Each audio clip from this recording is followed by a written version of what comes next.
एक गुन्हा दाखल केला होता 10/10/2024 एक मुलगी आहे, तिला जीवनसाथी.com वरनं एकाने प्रपोज केलं आणि त्यांचं लग्न ठरलं.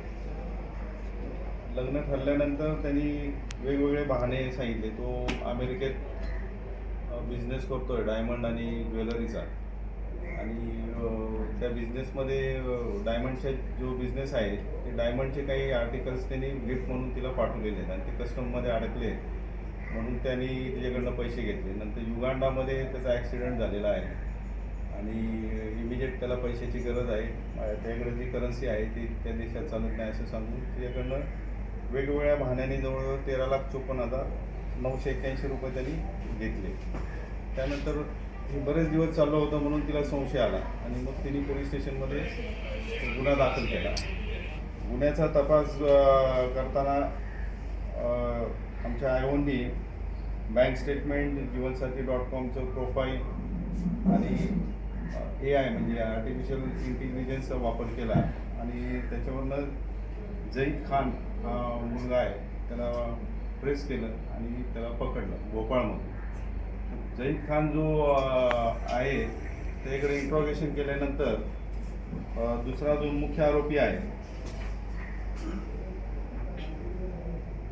एजाज अहमद, त्याचं नाव फाद आहे, उर्फ फाद, हा आरोपी मिळून आला आणि या आरोपीने बनावट कॉल सेंटर चालू होतं त्याचं आणि जॉयझा म्हणून एक वेबसाईट तो चालवतो, त्याच्यावरून ते चॅटिंगची फॅसिलिटी देतात.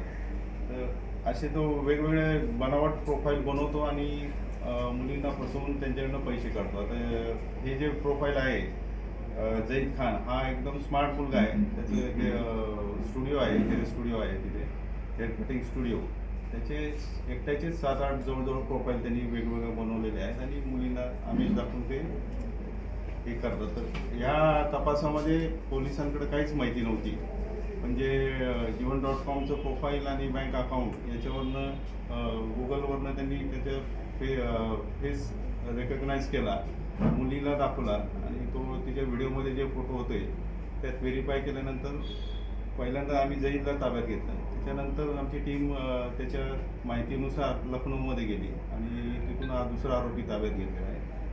त्याच्या कॉल सेंटरमध्ये रेडचं काम चालू असताना आरोपी आला, तर थार गाडीमध्ये तो आला होता, पण त्याच्या लक्षात आलं काही गडबड आहे म्हणून मग तो थार गाडी घेऊन पळून चालला होता.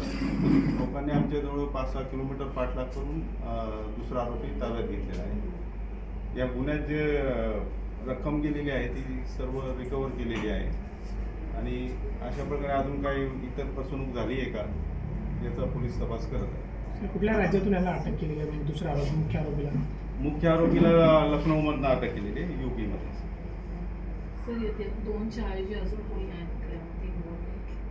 आता हे तपासात आता सध्या तर हे दोघं दिसत आहेत आणि तपासामध्ये निष्पन्न होईल सुरू केलेलं आहे आणि वेगवेगळ्या माध्यमातून म्हणजे सिनियर सिटीजन असतील, स्टुडंट असतील, कॉलेजचे स्टुडंट आहेत किंवा वेगवेगळ्या सोसायट्या आहेत, तिथं आम्ही पोलीस जाऊन मुलांना किंवा सिनियर सिटीजनना अवेअर करत आहोत की सायबर क्राईम जे होत आहे त्याचे तुम्ही बळी पडू नका. तर हा एक त्यातला प्रकार आहे. असे विविध प्रकारचे जे आहेत, इन्व्हेस्टमेंटचे फ्रॉड आहेत किंवा जे लग्नाचे आमिष दाखवल्याचे फ्रॉड आहेत, याबाबत आम्ही अवेअर करत आहोत.